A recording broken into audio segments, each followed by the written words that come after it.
Hello everyone. आज की इस वीडियो में हम मल्टीप्लायर के चैप्टर को आगे बढ़ाते हैं। पिछले वीडियो में आप लोगों ने पढ़ा था इन्वेस्टमेंट मल्टीप्लायर के बारे में। आज की इस वीडियो में आप पढ़ने जा रहे हैं गवर्नमेंट एक्सपेंडिचर मल्टीप्लायर यानी सरकारी व्यय गुणक, जिसका फार्मूला है kg = 1/1 - b। अब हम इसका डेरिवेशन देखते हैं कि ये इक्वेशन, ये फार्मूला हमें किस तरह से प्राप्त होता है। So let us start. y = सरकारी व्यय गुणक यानी सरकारी क्षेत्र को हमने इंक्लूड कर लिया है हमारे मॉडल में। तो अब हमारा जो मॉडल है वो 3 सेक्टर मॉडल हो गया है कि अर्थव्यवस्था में 3 क्षेत्र हैं। Then y = c + i + g। यहाँ एक बार फिर से याद दिला दें कि i यहाँ भी ऑटोनोमस इन्वेस्टमेंट है। c बराबर है a + by। Then y = a + by + ia + g। y - by is equal to a plus ia plus g। y common आ जाता है। 1 - b is equal to a plus ia plus g। then y is equal to a plus ia plus g upon 1 - b। Equation number 1 ये है हमारी initial equilibrium income यानी साम्य आय। इस रेखा चित्र पर ध्यान दें। इस रेखा चित्र में आपको a की 45 डिग्री की रेखा दिखाई दे रही है जो y = c + i + g है। ये एग्रीगेट सप्लाई कर्व है और दो तिरछी रेखाएं आपको दिखाई दे रही हैं, ये दोनों एग्रीगेट डिमांड कर्व है। प्रारंभिक जो रेखा है जिस पर y = c + i + g है, ये प्रारंभिक पूर्ति वक्र को ई बिंदु पर काटता है जहां पर OY इनकम निर्धारित होती है। तो यहाँ इस सूत्र से हमने जिस आय का निर्धारण किया है वो ये वाली आय है। OY आय की मात्रा हमने तय की है इस ई इक्विलिब्रियम पॉइंट पर।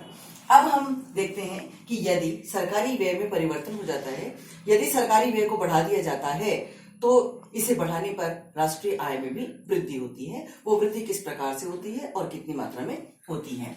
लीजिए, जब सरकारी व्यय बढ़ेगा तो आय भी बढ़ जाती है।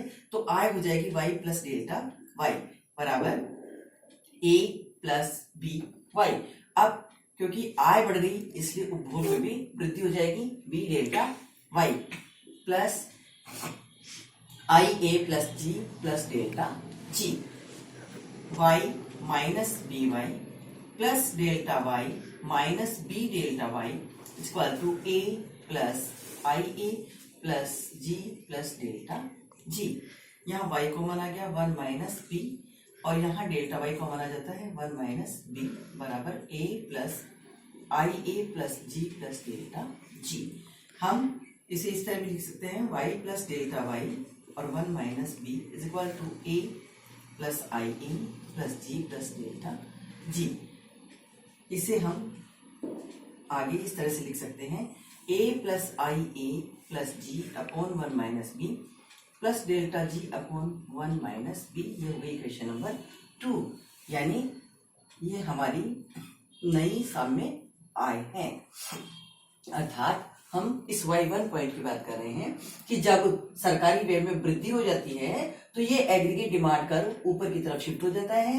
नया इक्विलिब्रियम होता है E1 पर जहां नई आय OY1 निर्धारित होती है जो कि इस सूत्र के द्वारा हमें प्राप्त होती है। अब हम आगे बढ़ते हैं और अगला स्टेप हमारा ये होगा कि अब हमें जो काम करना है वो ये है कि अब हम समीकरण 2 में से 1 को घटाएंगे। समीकरण 2 में से समीकरण 1 को घटाने पर तो इसे यूं लिखा जाएगा y - y plus delta y is equal to a + ia + g upon 1 - b plus delta g upon 1 - b minus a + ia + g upon 1 - b। ये माइनस का ये प्लस का ये दोनों आपस में कैंसिल आउट हो जाएंगे। इधर ये प्लस और माइनस ये दोनों कैंसिल आउट हो जाएंगे तो बच जाता है delta y is equal to delta g upon 1 - b। अगला स्टेप है कि हम इस समीकरण के दोनों तरफ डेल्टा g का भाग देंगे। तो दोनों तरफ डेल्टा g का भाग देने पर delta y upon delta g is equal to delta g upon delta g into 1/1 - b। ये दोनों कैंसिल हो गए तो फाइनली हमारे पास बच जाता है delta y upon delta g is equal to 1 upon 1 minus b, यानी ये सूत्र हमें इस प्रकार से प्राप्त हो जाता है। तो ये था डेरिवेशन गवर्नमेंट एक्सपेंडिचर मल्टीप्लायर का। अब एक छोटा सा एग्जांपल, हम इसका न्यूमेरिकल एग्जांपल लेकर के इसको हम समझ लेते हैं कि मान लीजिए b बराबर 0.8 दिया हुआ है, और तो जो है सरकारी व्यय गुणक का मान कितना होगा, तो ये होगा kg is equal to 1 upon 1 minus 0.8 is equal to 1 upon 0.2 बराबर 5। अर्थात जब सरकारी व्यय में वृद्धि की जाएगी तो आय में होने वाली वृद्धि 5 गुना होगी। मान लीजिए कि प्रारंभ में सरकारी व्यय 60 है और उसको बढ़ा करके 70 कर दिया गया, अर्थात सरकारी व्यय में परिवर्तन हुआ है 10 रुपए का, तो जो आय में वृद्धि होगी वो इसकी 5 गुना, यानी 10 की 5 गुना, अर्थात आय में 50 रुपए की वृद्धि होगी।